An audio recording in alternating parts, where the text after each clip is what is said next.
I'm going to be saying a quote from Robert Butler, and I'm going to maybe say it again after the intro of this podcast. But what he says is, get out of the habit of saying that you've got an idea for a short story.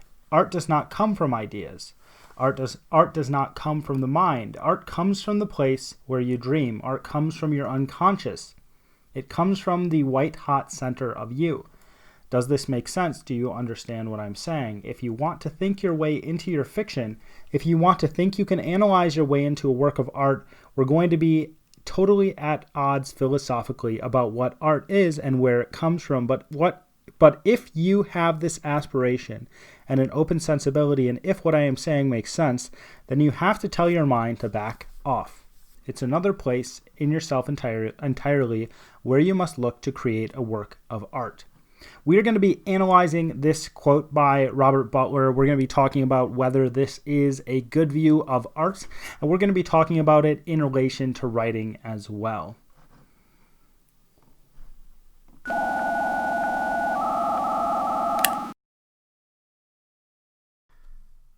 Welcome to How to Write Good. I am your host, Daniel Poppie. You can find out more about me at danielpoppie.com. If it is your first time here, How to Write Good is a writing podcast that seeks to find principles and advice that can be applied across a broad range of writing situations. If you've been here before, don't forget to subscribe, hit that like button below, and share. Art does not come from the mind. That is the statement we are talking about right now. Art does not come from the mind, but rather it comes from the place where you dream. It comes from your unconscious. It comes from the white hot center of you. That's what Robert Butler said.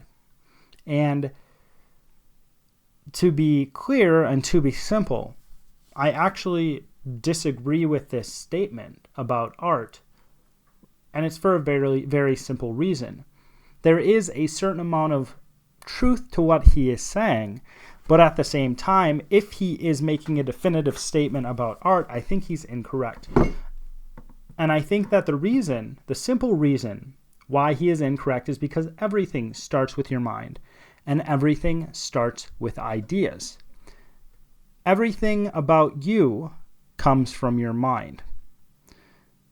Again, everything about you comes from your mind. If you feel pain in your finger, that pain is not happening in your finger itself. Your mind is sending signals to your finger to read what is happening to your finger, and then sends it back into your brain, and then it sends the signal of pain back to your finger, all in a split second, so that you can understand that you are having pain in your finger and you need to do something about that pain. Everything starts in your mind. If you need to move your legs, it starts in your mind. If you need to eat, if you feel hunger, it is all in your head. It is all literally in your head. It is happening in your brain. Everything starts in your mind, right?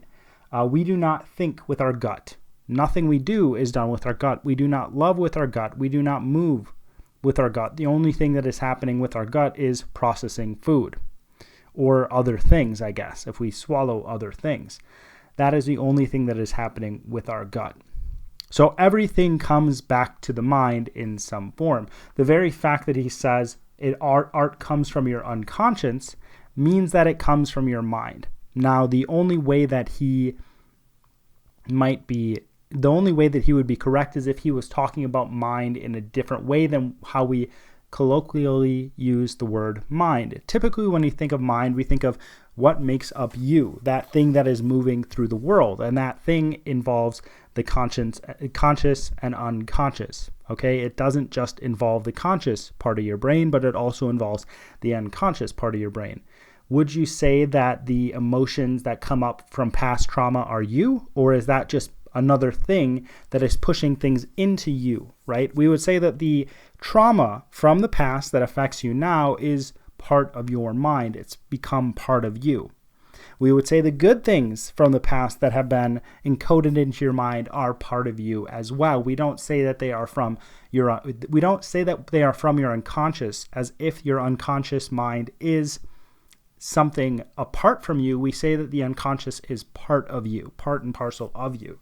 So that is why I disagree with this, and that is why I think it's overall not a very good view of art, because it all does come back from the mind. But I think that we can go a little further with this. I think that Robert Butler actually is trying to say that the things that we do not have in our conscious mind are where we are trying to write from.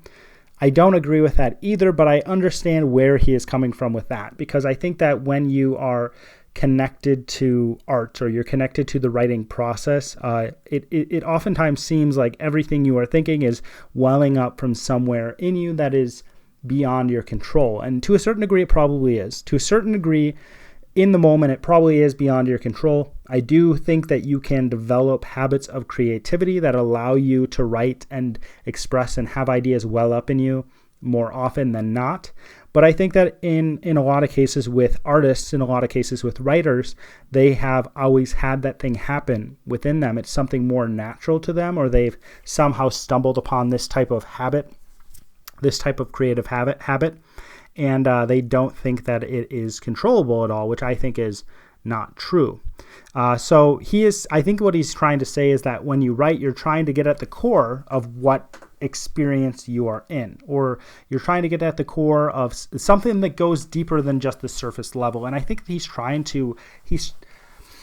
don't want to insult him, because I think he's just fine. I mean, I don't like to insult other writers, but I do want to critique the writing advice that is out there, because I think that if it is incorrect advice, it should be called out. And if it needs more context, it should be given more context so that writers can write better, because I think writing is more understandable than you think.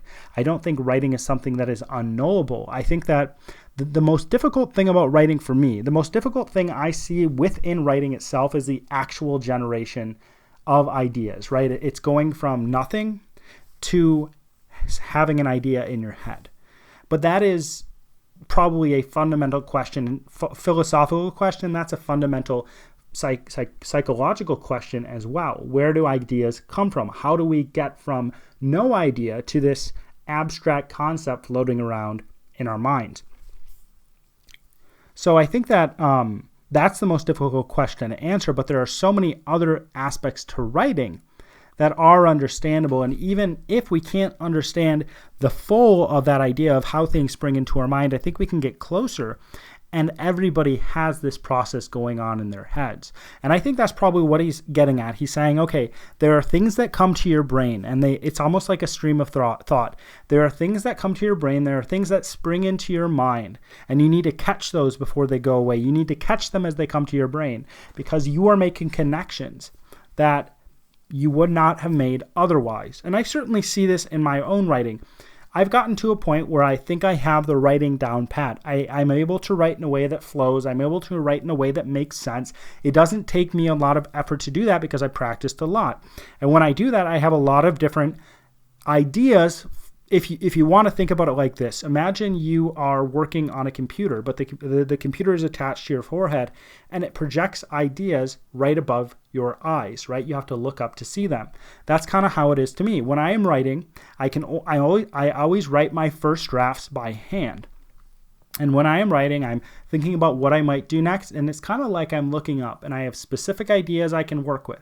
And I can pick one of those different ideas, and I can place those ideas in what I'm writing, and it is a matter of choosing the best one. I've said this in the past, and this advice I'm going to say right now flies completely in the face of what Robert Butler says. I've said in the past that writing, or doing anything creative, is choosing the correct choice, or the best choice, because there isn't necessarily a correct choice. Choosing the best choice from a certain number of choices. Those choices could be few, or those choices could be a vast abundance of choices. All right. So if I am making a choice, I am using my conscious mind, which is what Robert Butler does not want you to do. So I'm actually saying the opposite, that you need to use your conscious mind. when you go through this process. So when I go through this process, as I said before, I'm writing, I only can write so fast, and as I'm writing, I'm picking from the selection of choices that well up from maybe what you would call it the unconscious mind, or in my case, that well up in relation to the outline I've created for my book.